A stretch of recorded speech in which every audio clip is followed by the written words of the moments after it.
بسم الله الرحمن الرحيم. الحمد لله رب العالمين، والصلاة والسلام على خير خلق الله محمد وعلى آله وأصحابه الكرام وتابعيهم بإحسان إلى يوم الدين. ربنا أرنا الحق حقا وارزقنا اتباعه، وأرنا الباطل باطلا وارزقنا اجتنابه. ربنا آتنا في الدنيا حسنة وفي الآخرة حسنة وقنا عذاب النار. إيمان داراني برز خوشويست لهشتم روج رمضان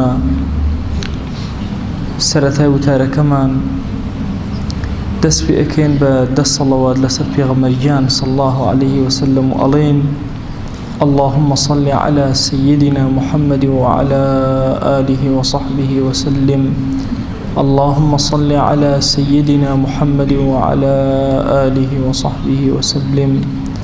اللهم صل على سيدنا محمد وعلى آله وصحبه وسلم. اللهم صل على حبيبنا محمد وعلى آله وصحبه وسلم. اللهم صل على حبيبنا محمد وعلى آله وصحبه وسلم. اللهم صل على حبيبنا محمد وعلى آله وصحبه وسلم. اللهم صل على شفيعنا محمد وعلى آله وصحبه وسلم. اللهم صل على شفيعنا محمد وعلى آله وصحبه وسلم. اللهم صل على شفيعنا محمد وعلى آله وصحبه وسلم.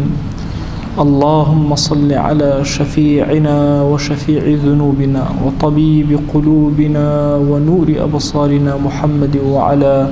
آله وصحبه وسلم تسليما كثيرا أبدا إلى يوم الدين.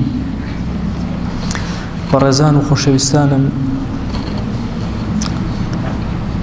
بابتێکی زۆر گرنگ هەیە کە زۆر کەم بیستومە مەوەسایانی ئاینی بەڕێز باسی بکەن. یەکێکە لە بابەتە زۆر زیندووەکان کە ئێمە ڕۆژانە ئەیبینین، ئەویش بریتیە لە مەسەلەی تەوفیقی خوا. زۆر گەڕام بۆ وشەیەکی کوردی لە بەرامبەر تەوفیقە، ظاهیرەن وشەیەکی پڕاوپڕی ئەو وشەیە دەست ناکەوێت. بۆ سەیری فەرهەنگی شیرینی نوێم کرد، چەند کەلیمەیەک لە بەرامبەریا دانرا بوو: ڕێکەوتن، پێکهاتن، ئاشتبوونەوە، سازاندن، گونجان، شانس، بەخت، سەرکەوتن، بردنەوە تا دوایی. هیچێک لەم کەلیماتانەش لە بەرامبەر تەوفیقان نییە. تەوفیق ئەگەر پێناسەی بکەین بە مانای هاوکاریکردنی خوا دێت لە هەر کاروبارێکە کە ئینسانی موسڵمان جێبەجێ بکە، کاروباری دنیایی بێ یا دنیەوی، هەر هەمویان ئەکاتە تەوفیقی ڕەب العالەمین کە خوای گەورە تەوفیقی کەسەکان ئەدا. تەوفیق وشەیەکە لە زمانی عەرەبیە تەنها بۆ چاکە بەکارێ. واتە ئەگەر ئینسان کارێکی خراپی کرد ئەمە تەوفیقی لەگەڵان نییە. تەوفیق تەنها لەگەڵ کارانێکەیە کە چاک بن. بەنمونە ئەگەر کەسێک بێت گوناهێک کات و تەوبەیەک بکات، کاتێک کە تەوبەکە ئەکات ئەمە تەوفیقی خوایە، کاتێک توانێتی تەوبەکە بکات. کەسێک ئەتوانێت دوور کات نوێژی زیاتری سنت کە، کەسێک ئەتوانێت لاپەڕێ قورئان بخوێنێتەوە، کەسێک ئەتوانێت ئازانە نوێژەکانی بە جەماعەت لە مزگەوتا جێبەجێکە. هەموو ئەمانە بە تەوفیقی خواگیان ئەکرێن. و لە مەسەلەی زەواجە، لە تیجارەتە، لە تعلیمە، لە طەبابەتە، لە هەر شتێکە کە بە زیهنی ئینسانە بێت کە ئینسان هەنگاو ئەنێ بەرەو پێشەوە، ئەمە پێی ئەوترێ تەوفیق، مادام لە کارێکی باشە بێ، مادام لە کارێکی خێرا بێ. شوعیب عەلەیهی السەلام یەکجار لە قورئانە تەوفیق بەکار هاتووە، ئەفەرمێ وما تەوفیقی إلا بالله. شوعیب ئەفەرمێ تەوفیقی من لە هیچ شتێکە بەدەست کەس نییە ئیلا بەدەستی خوا نەبێ. بەس ئەو ئەزانێ کە تەوفیق چۆنە.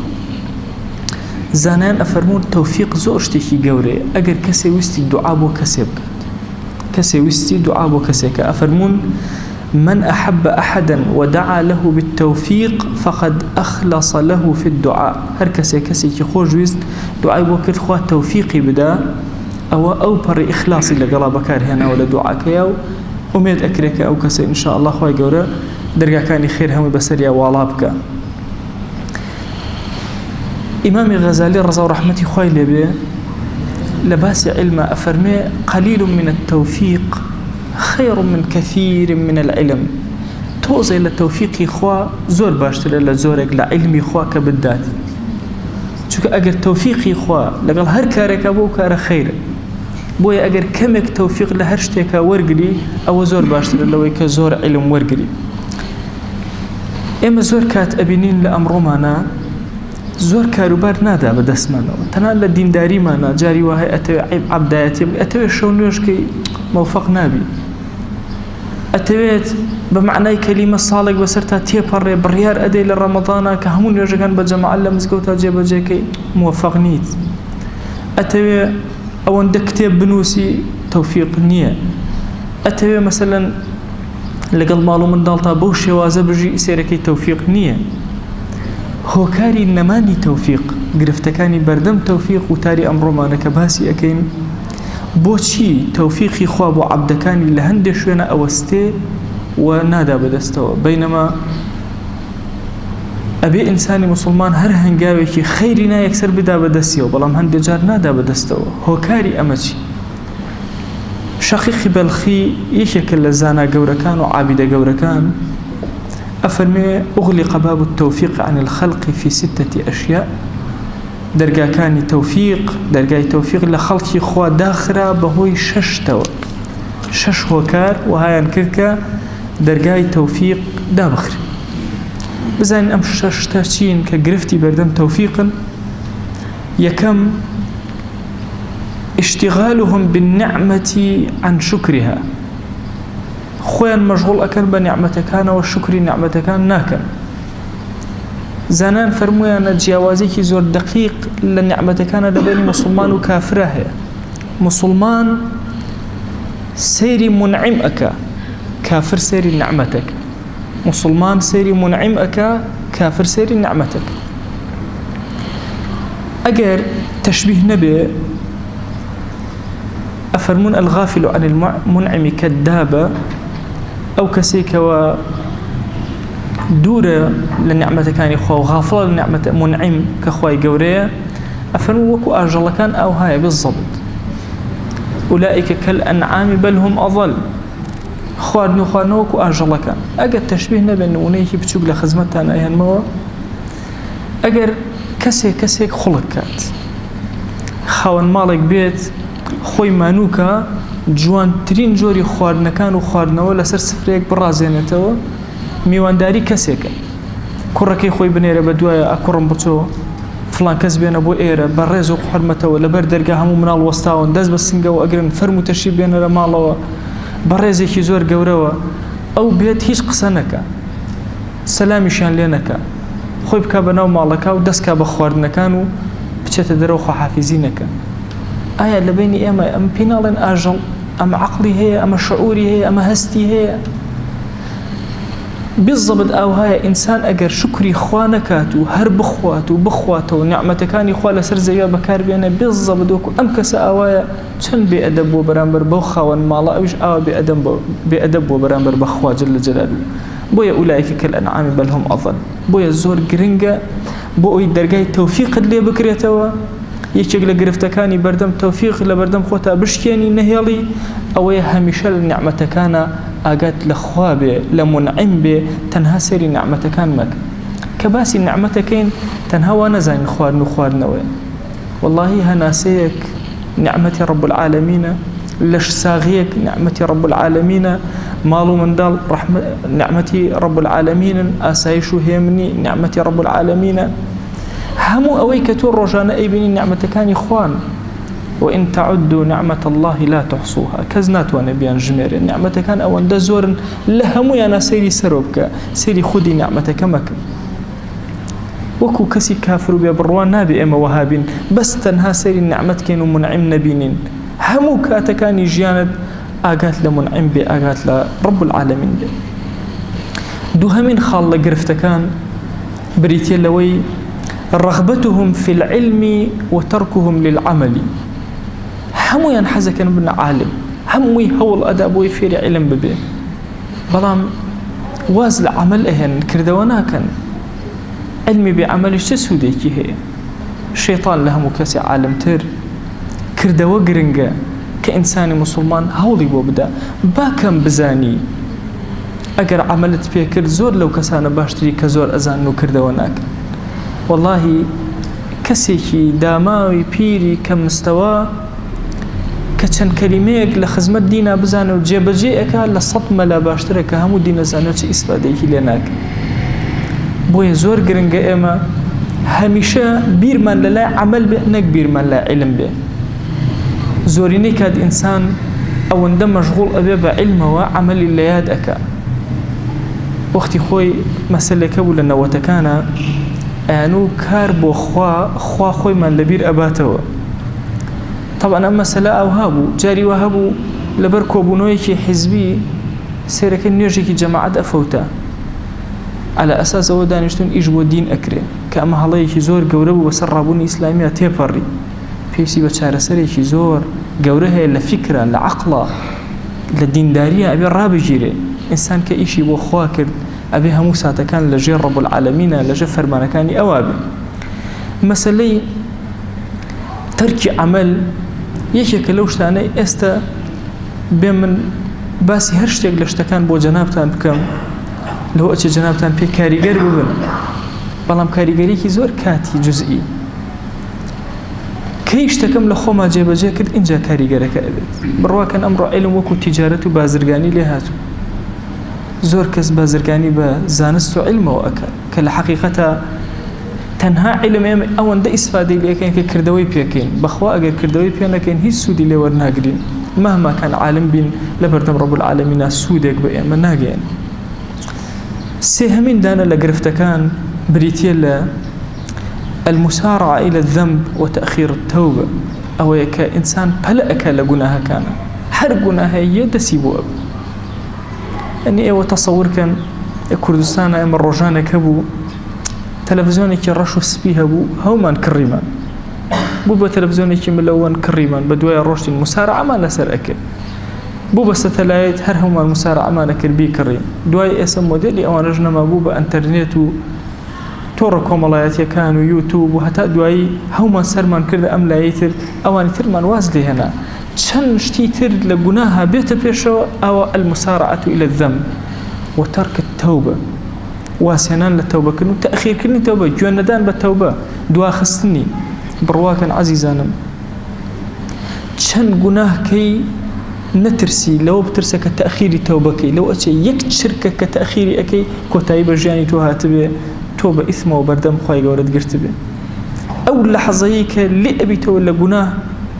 قناه كتازة كردوا يكسر بنا بربر أو توبك وبقر ولا أو السرعة في التوبة علامة من علامات التوفيق إنسان شن سريعة التوبة بك لقناه كاني أو نزيعة التوفيق خواي لقلايا يكيك لوشتاني كتوفيق خواي قور زور زيادك شوار من دانا الاغترار بصحبة الصالحين وترك الاقتداء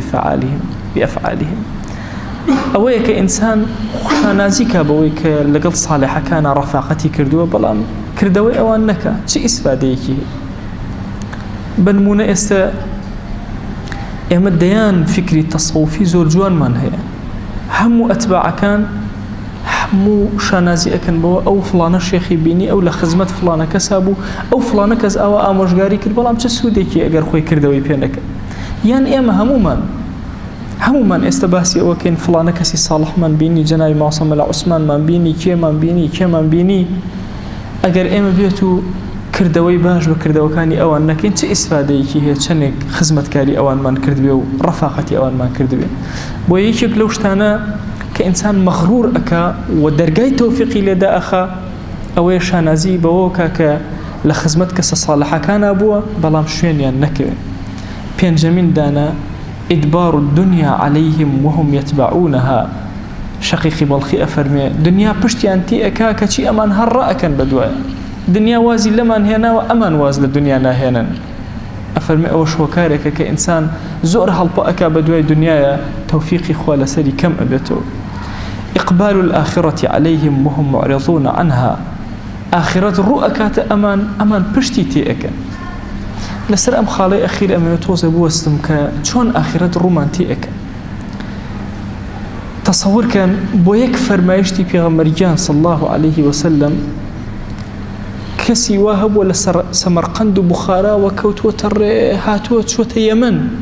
ويك حديثي بيغمرجان صلى الله عليه وسلم جوي ليبي إن جا قراوته بو شان ما نوبوا يك حديثي جوي ليبي أمرو بس أوا دسكاريكي شاشكت كديان حديث يتبردم تول الشاشكت ديان وتار يتبردم تو محمد راتب النابلسي أجرته عليه هش جاربو أمريكا دعوة كرام همو جاري اعتذار منه بخوا بيم ناكر على جاري هشتم كروشتم برو أمريكا على بوشي تشوم على سيرم كرد بفر أباري وكاتكانج نزيك أبيتوا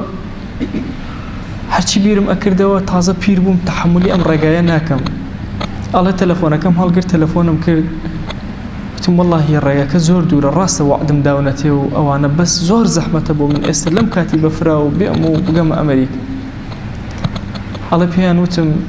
وتيان إما خلق من أقدار كردوا على وتم والله اعتذاركم زور زحمة بيرم ناتوانم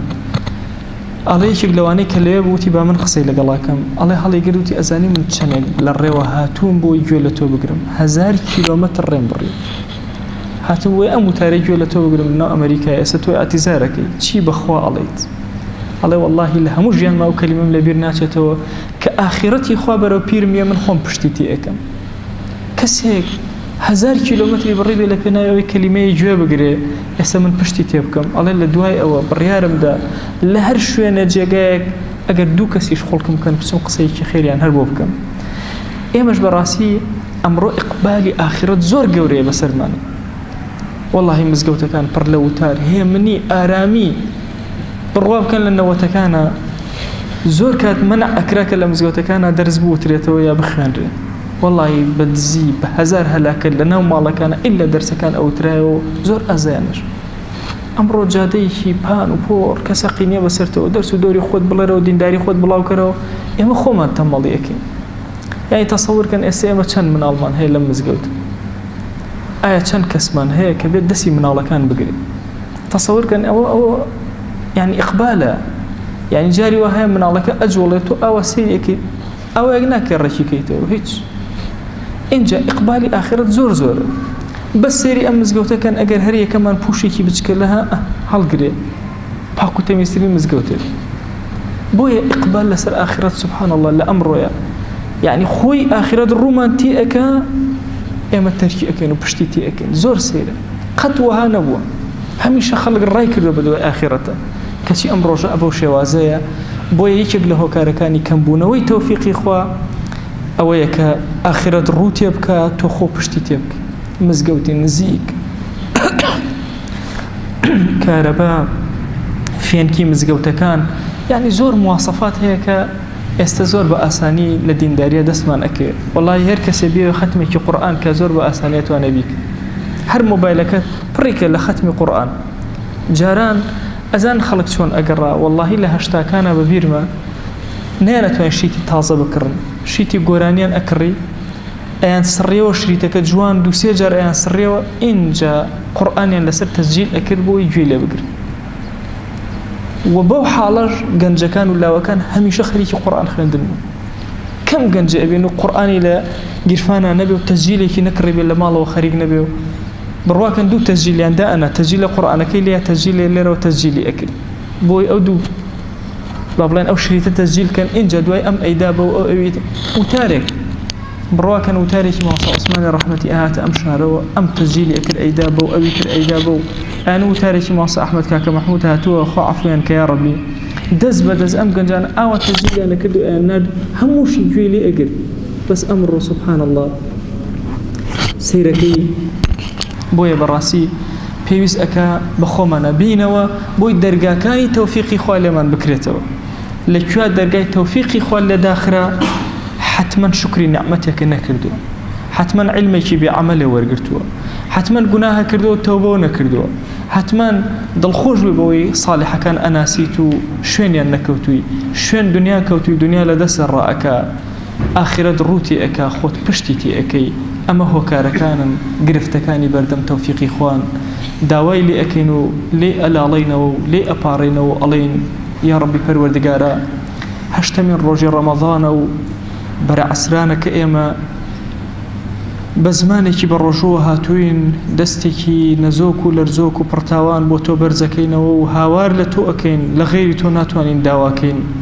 یا ڕەبی خۆیە داوا لێ ئەکەین بە ناوی جوانت بە صیفەتی بەرزت بە ئیسمی عەزەمت تەوفیقمان زیاد کە یا ئەڵڵا گرفتەکانی بەردەم تەوفیقمان مەهێڵە یا ئەکرەم الئەکرەمین یا ڕەبی خۆیە عاقبەتمان پڕخێرکە یا ڕەبی خۆیە دەرگاکانی خەیر بەسەرمانە واڵاکە سەرفرازی ئەم دنیا ئەو دنیامان کە تو گەورەی خۆت ڕۆژەکانمان لێ قبولکە تو گەورەی خۆت تەراویحەکانمان لێ قبولکە تو گەورەی خۆت عیبادەتەکانمان لێ قبولکە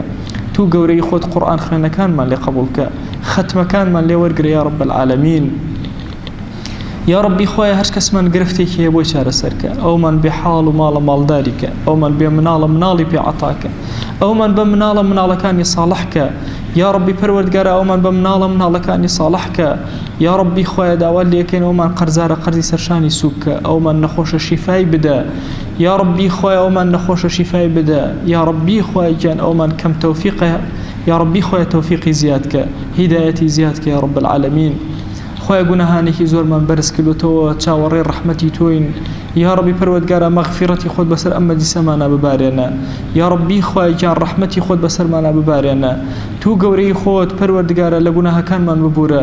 لە گوناهی دەست و قاچ و چاومان ببورە لە گوناهی زمان و دڵمان ببورە لە گوناهی گوێکانمان ببورە لە گوناهی داوێن و عەورەتمان ببورە یا ربی پەروەردگارە عەفومان کە یا ئەکرەم الئەکرەمین